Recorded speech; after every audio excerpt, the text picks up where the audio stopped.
بسم الله الرحمن الرحيم الحمد لله رب العالمين والصلاة والسلام على أشرف الأنبياء والمرسلين نبينا محمد وعلى آله وأصحابه ومن اتبعهم بإحسان إلى يوم الدين أما بعد السلام عليكم ورحمة الله وبركاته ውድ ቻናሌ ተከታታዮች እንዴት ናችሁ? ከኔ ጋር አልሐምዱሊላህ ኪታቡ ተውሂድ የተሰኘው ኪታባችን እንደቀጠለ ነው። ክፍል 73 የቃል በቃል ተፍሲር ምዕራፍ 63ኛው ምዕራፍ ባቡ ማጃአ ፊ ዚመቲላሂ ወዚመቲ ነቢይህ ይላል። ባቡ ምዕራፍ ነው። ማጃአ የመጣ ነው። ምንም በተመለከተ የመጣ ባብ ነው።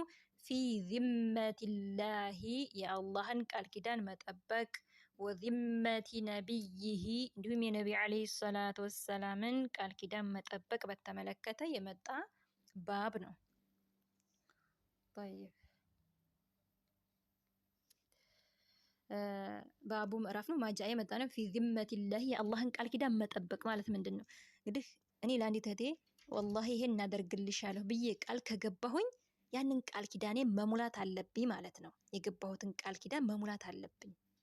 በአላህ ስም የገባነውን ቃል ኪዳን መሙላት አለብን። ወዚመቲ ነቢይህ የነቢ ዓለይሂ ሰላቱ ወሰላም ቃል ኪዳን መሙላት ማለት ደግሞ ምንድን ነው?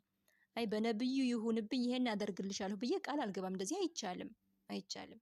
ይህ ማለት ምንድን ነው? ወዚመቲ ነቢይህ የነቢ ዓለይሂ ሰላቱ ወሰላምን ቃል ኪዳን መጠበቅ ማለት ምንድን ነው?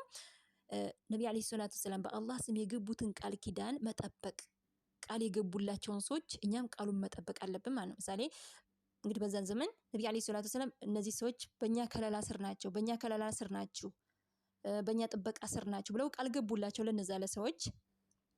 ከዛም እኛም ደግሞ ያንን ቃል ኪዳን መጠበቅ አለብን። እነዛን ሰዎች መንካት የለብንም ማለት ነው። ምክንያቱም ቃል ስለተገባላቸው ማለት ነው። ይህ ማለት እንግዲህ ነቢ ዓለይሂ ሰላቱ ወሰላም በአላህ ስም ቃል ስለገቡ ማለት ነው። ስለዚህ ነቢ ዓለይሂ ሰላቱ ወሰላም ቃል የገቡትን እኛም ደግሞ ያንን ቃሉን መጠበቅ አለብን። የነቢ ዓለይሂ ሰላቱ ወሰላምን ቃል ኪዳን መጠበቅ አለብን ማለት ነው። ነቢ ዓለይሂ ሰላቱ ወሰላም ቃል የገቡትን እኛም ደግሞ ያንን ቃል መጠበቅ አለብን ማለት ነው። አሁን እነዛ ሰዎች አይ ቃል ጥበቃ ከለላ ይደረግላቸዋል፣ በእኛ ቁጥጥር ስር ናችሁ፣ ማንም አይነካችሁ ብለው ቃል ገብተውላቸው ከሆነ እነዛን ሰዎች ማንም ተንስቶ መንካት የለበትም ማለት ነው። ምክንያቱም ነቢ ዓለይሂ ሰላቱ ወሰላም ቃል ስለገቡላቸው ማለት ነው። طيب እና የአላህን ቃል ኪዳን መጠበቅ እንዲሁም የነቢ ዓለይሂ ሰላቱ ወሰላምን ቃል ኪዳን መጠበቅ ይላል ምዕራፋችን። ወቀውሉሁ የአላህ ንግግር ነው። አላህ ምን አለ? ወአውፉ ሙሉ አለ። ሙሉ ቢዐህዲላሂ በአላህ ቃል ኪዳን ሙሉ ማለት በአላህ ስም የገባችሁትን ቃል ኪዳን ሙሉ ማለት ነው። ቢዐህዲ ቃል ኪዳን አላሂ በአላህ ቃል ኪዳን ሙሉ። ኢዛ ጊዜ ዐሀድቱም ቃል በገባችሁ ጊዜ ቃል ኪዳናችሁን ሙሉ። طيب በአላህ ስም የገባችሁትን ቃል ኪዳን ሙሉ። ወአውፉ ሙሉ ቢዐህዲ ቃል ኪዳን አላሂ በአላህ ቃል ኪዳን በአላህ ስም የገባችሁትን ቃል ኪዳን ሙሉ ማለት ነው። ኢዛ ጊዜ ዐሀድቱም ቃል በገባችሁ ጊዜ ወላ ተንቁዱ አታፍርሱ አልአይማነ መሀላችሁን አታፍርሱ በዕደ በኋላ ተውኪዲሃ ካጠናከራችሁት በኋላ መሀላችሁን ካጠናከራችሁት በኋላ በመሐላ ማለት ነው። ካጠናከራችሁት ካጠበቃችሁት በኋላ ካጠናችሁት በኋላ እርግጠኛ ከሆናችሁ በኋላ መሀላችሁን አታፍርሱ አሉ አለ አላህ ሱብሓነሁ ወተዓላ ማለት ነው። እና ቃል ኪዳናችሁን አታፍርሱ፣ ያንን ቃል ኪዳናችሁን ደግሞ ሙሉ ማለት ነው። ቃል የገባችሁትን ምላችሁ ነው ቃል የገባችሁት። ስለዚህ በመሐላ ስላጠበቃችሁት ያንን መሐላችሁን ማፍረስ የለባችሁም እያለን ነው። طيب ወላ ተንቁዱ አታፍርሱ አልአይማነ መሀላችሁን አታፍርሱ በዕደ በኋላ ተውኪዲሃ ካጠናከራችሁት በኋላ በመሐላ ካጠናከራችሁት በኋላ አታፍርሱ መሀላችሁን። አልአይ ሀያ ይቀጥላል። ሱረቱ ነሕል ላይ አንቀጽ 91 ምን አለ? ከዚህ ቀጥሎ ወቀድ በእርግጥም አለ ምን ካለ በኋላ በዕደ በኋላ ተውኪዲሃ ካጠናከራችሁት በኋላ መሀላችሁን አታፍርሱ። ወቀድ በእርግጥም አለ ጀዐልቱሙ አድርጋቸዋል አላህን አድርጋቸዋል ዐለይኩም በእናንተ ላይ አላህን አድርጋቸዋል ከፊል አድርጋቸዋል ምስክር አድርጋቸዋልና። ምክንያቱም አላህ ያያቸዋል። አላህ ምስክር አድርጋቸዋል። አላህ ይከራከራቸዋል። ስለዚህ ቃል መሀላችሁን አታፍርሱ። ከዛ ምን አለ? ኢነላህ አላህ እኮ የዕለሙ ያውቃል ማ ተፍዐሉን የምትሰሩትን ነገር አላህ ያውቃል እና መሐላችሁን አታፍርሱ። መሐላችሁን ካጠናከራችሁት በኋላ አታፍርሱ። የገባችሁትን ቃል ኪዳን ደግሞ ሙሉ አለ። ስለዚህ እንግዲህ ከዚህ ከቁርአን አንቀጽ የምንማረው የገባነውን ቃል ኪዳን በአላህ ስም የገባነውን ቃል ኪዳን መሙላት አለብን። ቃል ኪዳናችን ማፍረስ የለብንም። በአላህ ስም የገባነውን ቃል ኪዳን መሙላት እንዲሁም ደግሞ መሐላችንን ማፍረስ የለብንም ካጠናከር ነው በኋላ ማለት ነው። እርግጠኛ ከሆን በኋላ طيب الآية يقتل لنا عن كبريدة نو رضي الله عنه الله يولد الله بريدة أن رسول الله صلى الله عليه وسلم نبي عليه الصلاة والسلام كان نبرو إذا جزي أمر بشومو جزي نبي عليه الصلاة والسلام نبرو إذا جزي أمر بشومو جزي أميرا بشومو جزي أمير مالت مري مالتنا يطور مري أميرا بشومو جزي على ላይ ጀይሽን በጀይሽ ላይ በሰራዊት ላይ ማለት ነው። ወይም ደግሞ ሰሪየቲን በሰሪያ ላይ ሰሪያም ያው ጀይሽ ነው ሰራዊት ነው፣ ግን ቁጥሩ አነስ ያለ ማለት ነው። ጀይሽን ማለት ደግሞ ሙሉ የሆነ ሰራዊት ብዙ የሆነ ሰራዊት ማለት ነው። ቢያንስ ከ400 በላይ የሆነ ማለት ነው። ቁጥሩ ከ400 በላይ የሆነ ጀይሽን ይባላል ማለት ነው። ጀይሽ ብዙ የሆነ ሰራዊት ወይም ደግሞ ሰሪየቲን ሰሪያ ማለት ደግሞ ከ400 በታች የሆነም ቁጥር ማለት ነው። ቁጥሩ አናሳ የሆነ ቁጥር ማለት ነው። ወይም ለስለላ የሚላኩ አሉ አይደለ? 100 ወይም 50 ወይም 200 እንደዚህ ለስለላ የሚላኩ ማለት ነው። እነሱ ሰርየህ ይባላሉ ማለት ነው። እና በሰርያም ላይ በጀይሽ ላይ በሾሙ ጊዜ ዐላ ላይ ጀይሽን በሰራዊት ላይ በሾሙ ጊዜ ወይም ደግሞ ሰርየቲን በሰርያ ላይ በሾሙ ጊዜ አውሷሁ አደራ ይሉታል ያንን መሪ ማለት ነው። ያንን አሚሩን አውሷሁ አደራ ይሉታል። ቢተቅወላህ አላህን በመፍራት ላይ አደራ ይሉታል ማለት ነው። አላህን በመፍራት ላይ አደራ ይሉታል። ወመን መዐሁ ወመን ሰዎች መዐሁ ከሱ ጋርም ያሉትን ሰዎች ሚነል ሙስሊሚን ከሙስሊሞች አብሯቸው ከሱ ጋር ያሉትን ሙስሊሞች ማለት ነው። ኸይረን መልካም እንዲውልላቸው ማለት ነው። እንግዲህ ሰራዊቱን ከሱ ጋር አብሮ ያሉትን ሰዎች ማለት ነው መልካም እንዲውልላቸው ማለት ነው። ለነዛ ለሰራዊቶች መልካም እንዲውላቸው እኔ በላይ ነኝ እኔ መሪ ነኝ ብሎ እንዳይኮፈስ ማለት ነው አደራ ይሉታል ማለት ነው ያንን መሪ። እንዲሁም ደግሞ ለነዛ ለሰራዊቱ መልካም እንዲሆንላቸው ማለት ነው መልካም እንዲውልላቸው አደራ ይሉት ነበረ። طيب አው አፈን ወመን ሰዎች ማሁ ከሱ ጋር የሚያሉትን ሰዎች ሚነል ሙስሊሚን ከሙስሊሞች ኸይረን መልካም እንዲውልላቸው አደራ ይሉታል ማለት ነው። ምክንያቱም መሪ ነዋ መሪ ስለሆነ ግዴታ አለበት ማለት ነው። ኃላፊነትና ተሰጥቶታል። ثم ከዛም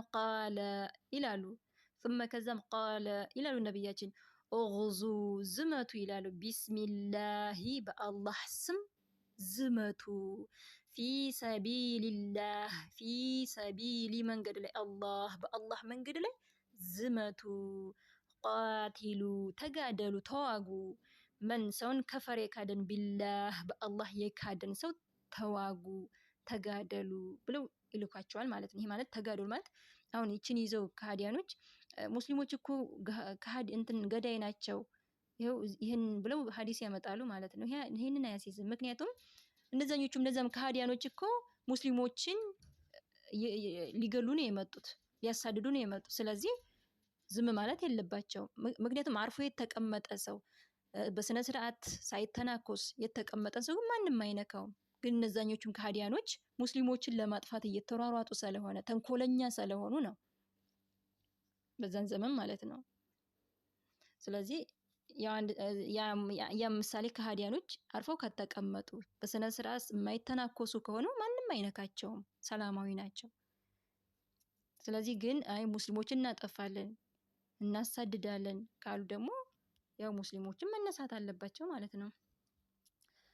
ስለዚህ ቃቲሉ ተጋደሏቸው ተዋጓቸው መን ሰው ከፈረ ካደን ቢላህ በአላህ ኦጉዙ ዝመቱ ወላ ተጉሉ አትስረቁ አታጭበርብሩ አሉ። ኦጉዙ ዝመቱ ወላ ተጉሉ እንዳትሰርቁ እንዳታጭበረብሩ። ይሄ ማለት ደግሞ እንዳትሰርቁ ማለት ምሳሌ እንግዲህ ከተዋጉ በኋላ በዛ በጦር ዘመቻ ላይ የሚማረክ ምርኮ አለ። ያንን ምርኮ የፈለጉትን እየመረጡ እንዳይወስዱ ማለት ነው። ያን እንግዲህ አሚሩ ያከፋፍላል በኋላ እንጂ ሁሉም በየጁ ማንሳት የለበትም ማለት ነው። طيب ያንን ነው ወላ ተጉሉ እንዳትሰርቁ ማለት ነው። ጠይብ ወላ ተጉሉ እንዳትሰርቁ፣ ወላ ተግዲሩ እንዳትክዱ፣ ወላ ቱመሲሉ እንዳትቆራርጡ። እንግዲህ ጥላትን ባገኛችሁ ጊዜ እንዳትቆራረጡ ስገሉ ማለት ነው። አሁን በአሁን ሰዓት የምናየው ግን አንድ ሰው ጥላቴ ብሎ ካገኘ በቃ አካሉን ያጎላል፣ አይኑን ያወጣል፣ እጁን ይቆርጣል፣ እግሩን ይቆርጣል። ይህ አይቻልም ማለት ነው። የሞተን ሰው ደግሞ እጁን አካሉን ማጉደል አይቻልም። እንደዛም አድርጎ መግደል አይቻልም ማለት ነው። ወላ ቱመሲሉ እንዳትቆራርጡ አሉ የአላህ መልእክተኛ ነቢ ዓለይሂ ሰላቱ ወሰላም። አካሉን እንዳታጎድሉ ማለት ነው። ወላ ተቅቱሉ እንዳትገሉ ወሊደን ህፃናቶችን ልጆችን እንዳትገሉ። ይሁን በሌላ ሀዲስ ምሳሌ ሽማግሌዎች፣ እናቶች፣ ነብሰ ጡሮች፣ ህፃናቶች አይገደሉም በጦርነት ላይ ማለት ነው። ግን አሁን ላይ የምናየው አሁን በዓለም የምናየው ህፃናቶች ይገደላሉ፣ እናቶች ይገደላሉ፣ ሽማግሌዎች ይገደላሉ። ምንም ቢሆኑ ከሃዲያኖችም ቢሆኑ መለኩሴም እንኳ ቢሆኑ ትላልቅ ሰዎች አይገደሉም ማለት ነው።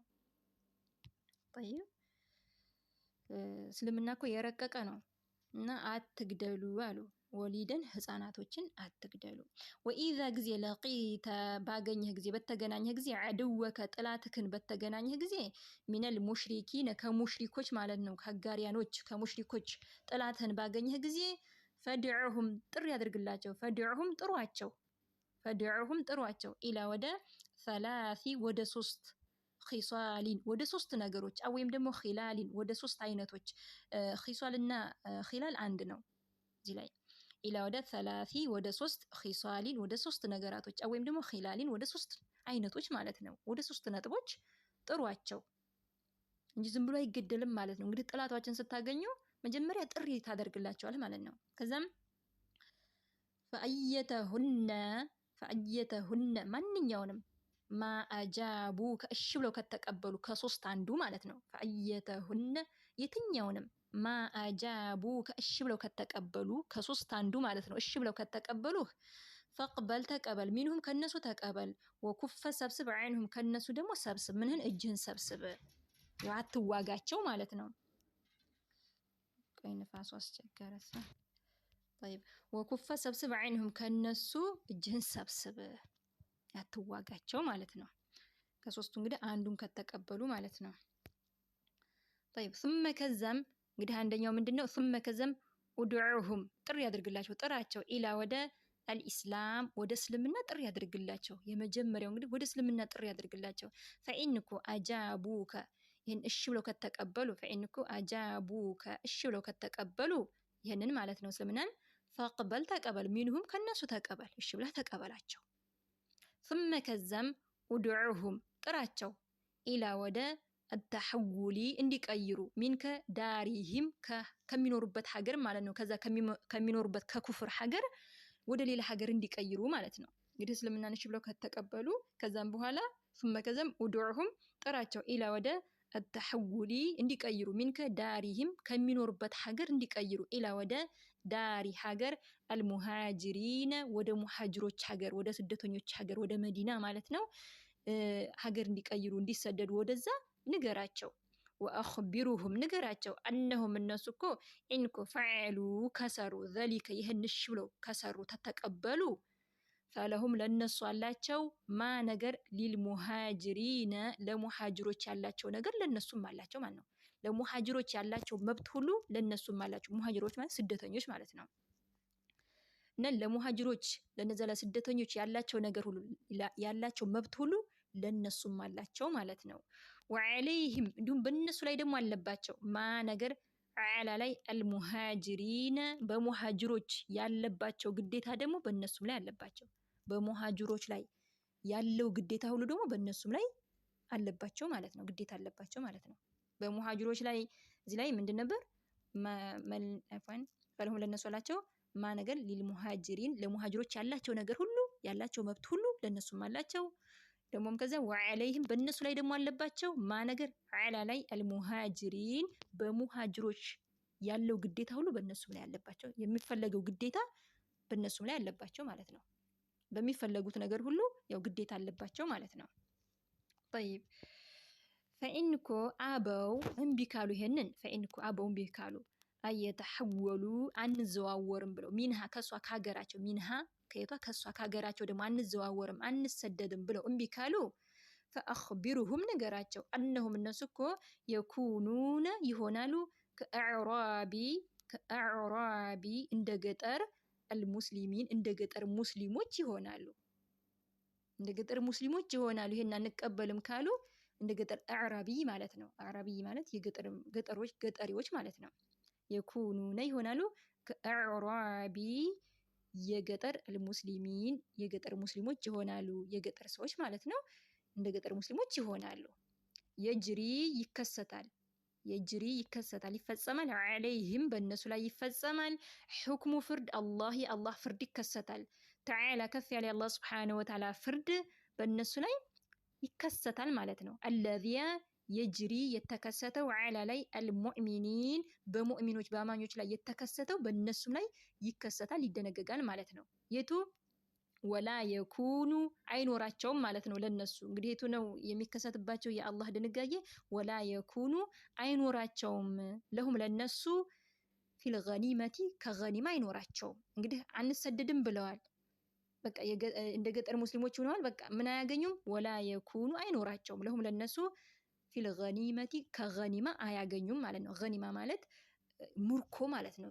የሙርኮ አይነት ነው። እንግዲህ ታግለው ከጦርነት በኋላ የሚያገኙት የምርኮ አይነት ማለት ነው። ምርኮ ከዛ ከምርኮ አያገኙም። ምክንያቱም በዛ በጦርነትም አልተሳተፉም። እንደገና ደግሞ አልተሰደዱም። ስለዚህ እንደ ገጠር ሙስሊሞች ነው የሚሆኑት ማለት ነው። እነዚህ የገጠር ሙስሊሞች አልተሰደዱም፣ እዛው በሀገራቸው ናቸው። ታገራቸውም ደግሞ አልተሰደዱም፣ ወደ ሌላ ሀገር ወደ ሙስሊሞች ሀገር አልተሰደዱም። ስለዚህ ሙሃጅር አይደሉም። ምን አያገኙም? ገኒማ አያገኙም ማለት ነው።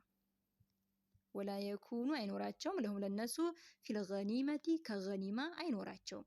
ወልፈይኢ እንዲሁም ከፈይም የላቸውም። ሸይኡን ምንም ነገር የላቸውም አያገኙም ማለት ነው። ፈይ የሚባለው ደግሞ እንግዲህ ገኒማ የሚባለው በጦርነት ሂደት የሚገኝ ምርኮ ነው። እንግዲህ በጦርነት ሂደት ሰራዊት ዘምቶ ከዛም ተታገሉ በኋላ የሚያገኙት ምርኮ ንብረት፣ ገንዘብም ሆነ የጦር መሳሪያም ሆነ ከዛ ልክ የመሳሰለው ማለት ነው።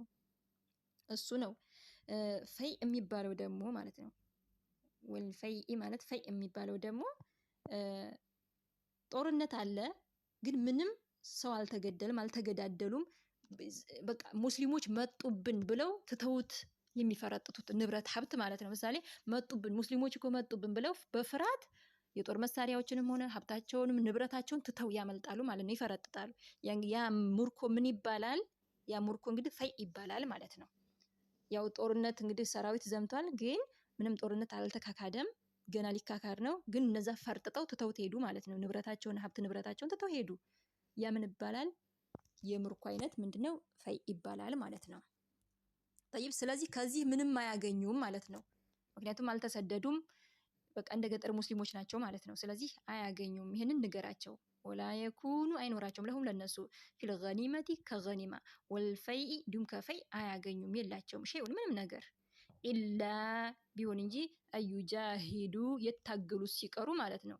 አዩጃሂዱ የታገሉት ቢሆን እንጂ ማዕ ጋራ አልሙስሊሚን ከሙስሊሞች ጋር የታገሉት ቢሆን እንጂ ይህን የሚያገኙት ማለት ነው።